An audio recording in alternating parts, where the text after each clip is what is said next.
We are looking at an audio excerpt from the book on Vishnu Sahasranam. It's a small commentary written by, actually, it was a set of talks given by Swami Dayananda Saraswati.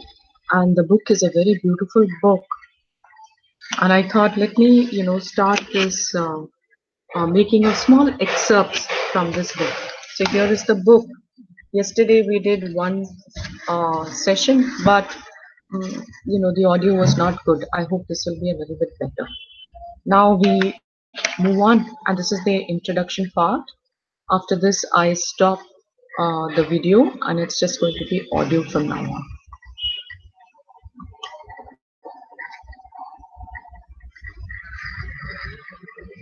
Swamiji says, every human being is a complex organism, highly self-conscious and self-judging. Animals also have some self-consciousness in that they can recognize their own species, but they have neither complexes avowed nor non-acceptance of themselves. They do not seem to want to be different from what they are, if their behavior indicates anything. But the human being wants to be different in 100 different ways because he or she is totally conscious of the self. This in turn leads to self-judgment and therefore a lot of self-loath and complexes. So the whole life is one of becoming. The need to become only reveals a self-disapproval and a conclusion that I am limited in every way. We have a body-mind-sense complex which has various limitations. The body is limited time-wise, space-wise, object-wise. It is further limited from the standpoint of color, height, weight, appearance, and so on. We are further limited health-wise, knowledge-wise, money-wise, and so on.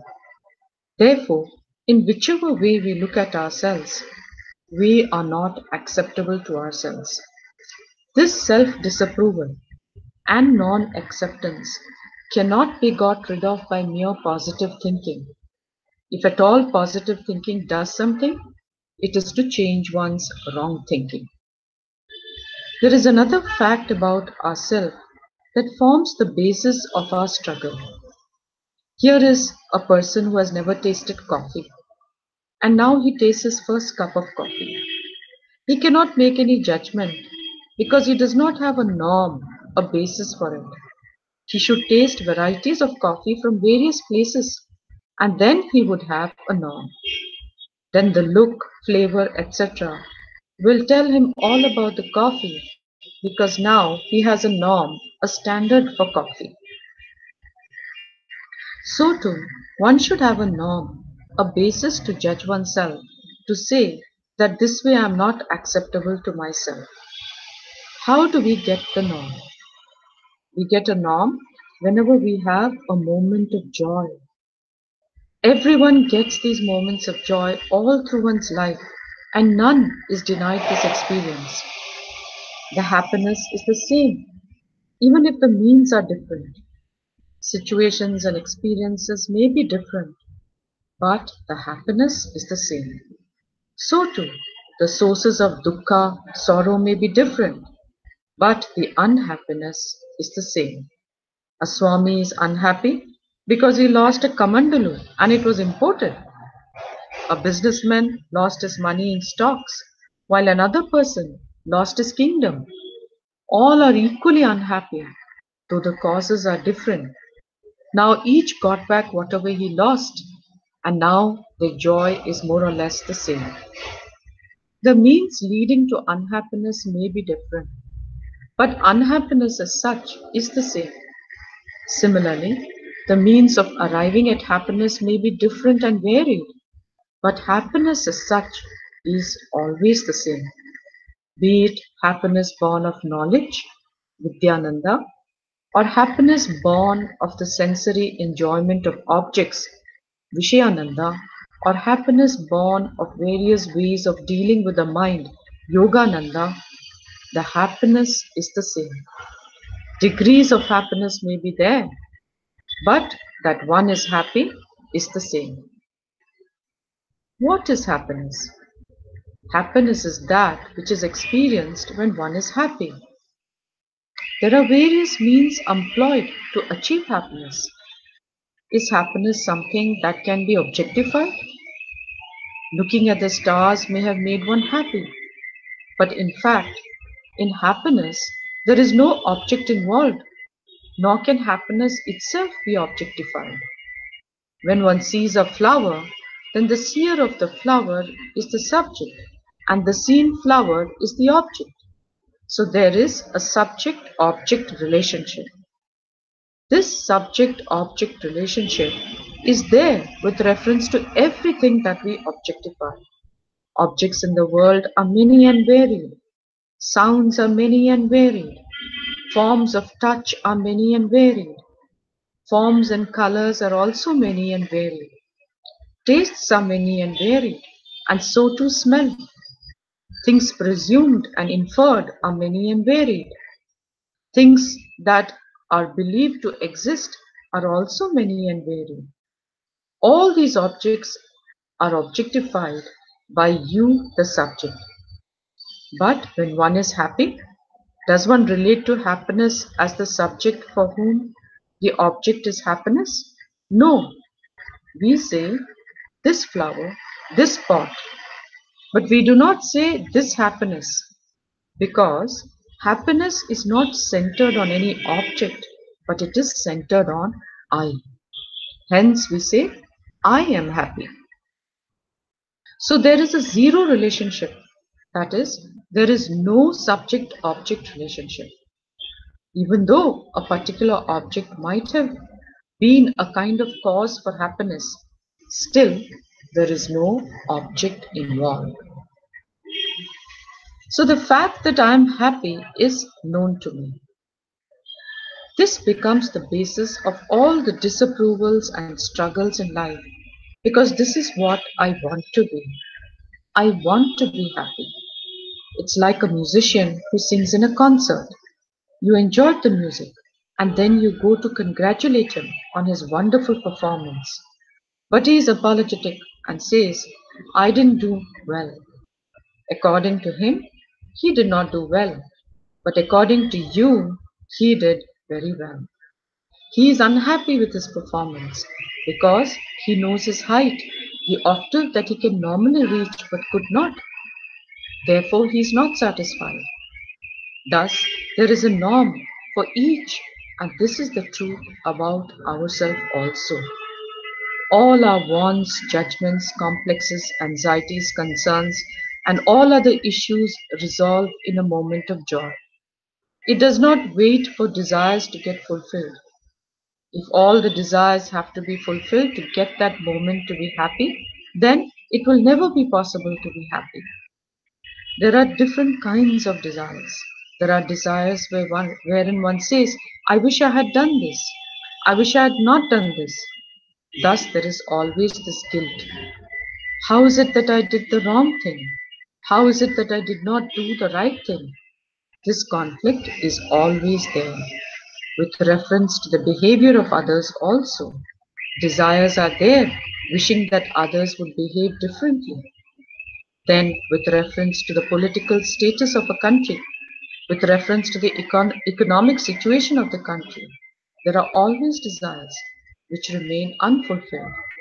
We want the politicians to be straightforward, clean, and well informed. We wish that the hygiene of the country was more acceptable. We want people to be different. How many desires and ambitions remain unfulfilled? Can we ever fulfill all of them?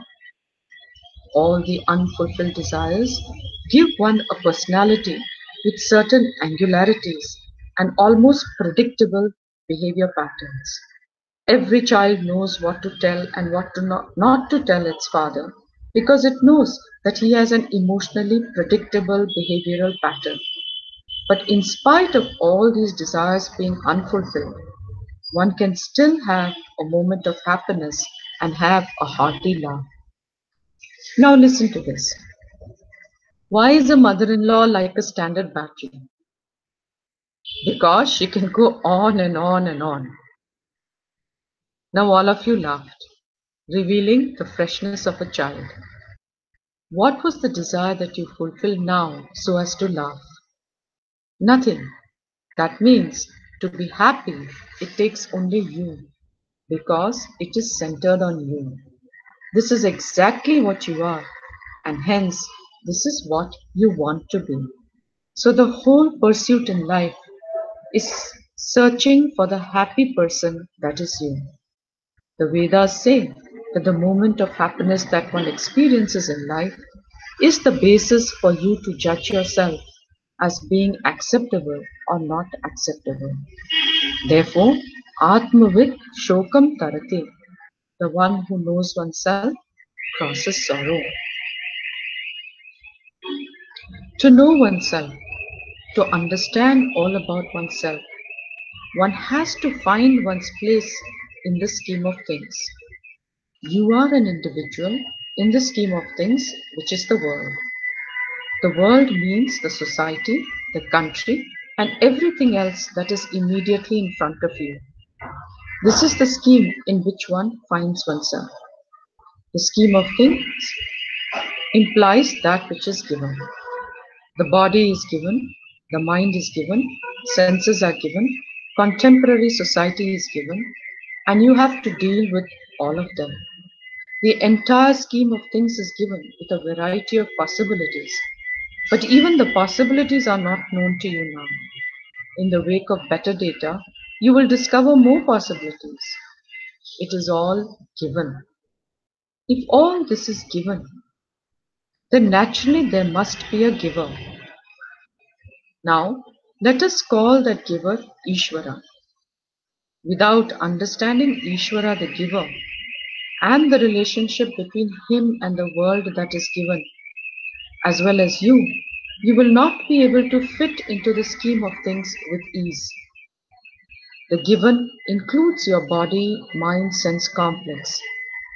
Supposing the scheme of things which is given is not separate from Ishvara, then in that understanding of Ishvara, you will find yourself to be in harmony with Ishvara and therefore with all. Unless you see your body, mind, sense complex also as a part of the Jagat, your position in the scheme of things will not be proper. It is like a person who is appointed as a supervisor in a manufacturing unit of a factory.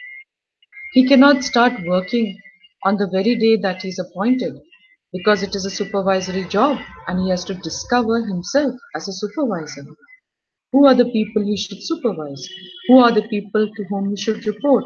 Who is the big boss? Who is the immediate boss? How much power has been delegated to him? What is the vision of the company? What is expected to be achieved by this unit? He has to know all this in order to discover in himself the supervisor. Only then can he fit into the scheme of things and function with ease. You are an individual in the scheme of things called Jagat. And this Jagat is the total. The scheme of things called the Jagat is in time and space, and it is given. It consists of all things, all situations, all forces, all means and ends, all actions and reactions. All are interconnected. Your whole body, mind, sense complex is put together. In that, each part is also put together, and they are all interconnected.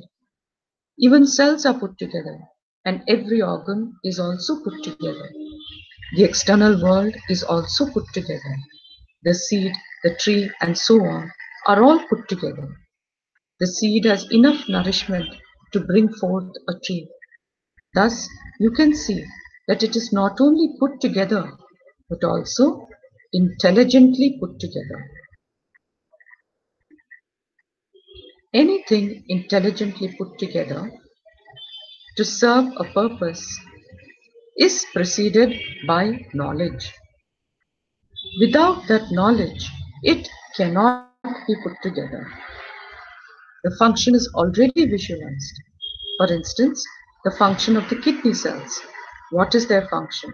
What is expected of each of them? All this is already visualized. Visualizing implies knowledge.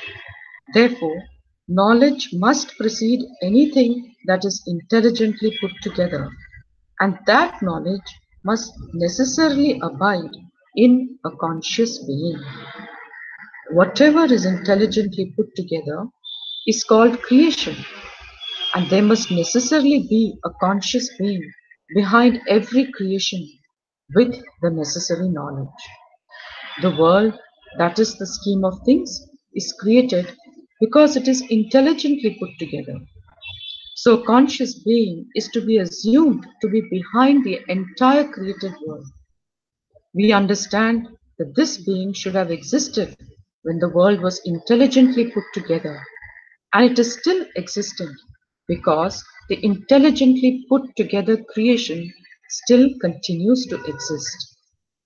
This assumed intelligent conscious being to account for the creation of this world should have the knowledge of the creation, and that knowledge should be total knowledge because we are talking of the total world. The created Jagat itself provides the clues to show that without a conscious being, nothing can be put together intelligently. For instance, if there is a change that is taking place, say a bacterial change, as in the case of milk turning into curd, then the creators are the bacteria and they are responsible for turning the milk into curd. Other kinds of changes are also brought about by complex insects like termites, which make an anthill. To create this anthill, which is intelligently put together, there is activity on the part of the termites. The honeybees make a honeycomb. Any creation implies this kind of activity. The termites and the honeybees are intelligent beings having the knowledge and the skill to build the anthill and the honeycomb. The human being is the one who has the capacity to think and develop the skills and understand the capacities and possibilities that are given. He or she is also given the capacity to create. But here we are talking about the creation of all these possibilities also, including the capacity to think and create. Even the infrastructure for the scheme of things is created and put together. This entire Jagat, which includes one's body, pranas, organs of perception and action, and the thinking faculty, the capacity to remember and recollect, is all given. All this is included in the Jagat, the total. So individually and totally, everything is put together. And the one who has the prior knowledge of this Samagram Jagat, total world, is the one who has Samagram Jnanam, total knowledge. He also has the Samagram Viryam, the total skill to create. Such a being is called Bhagavan, Ishvara. This conscious being, Bhagavan, with total knowledge and total skill, is unfortunately thought of as one who is sitting somewhere in time and space. But time and space are not absolute. One cannot think of time and eternity together because time itself is created. Creation includes time, space, and everything that is in it. The creator of this entire Jagat cannot sit in time and space and therefore within the Jagat and then create the Jagat. To sit in the Jagat and create the Jagat is absurd. So the Lord, who has total knowledge and skill, cannot be located in the world. Then can we say that the Lord is located outside the Jagat and from there he created the Jagat? The concept outside is within space alone. Bhagwan cannot be outside space, much less inside space and time. Therefore, all that we can say is that the very Jagat, including time and space, is Bhagavan. This means That Bhagavan has to be understood in a comprehensive way.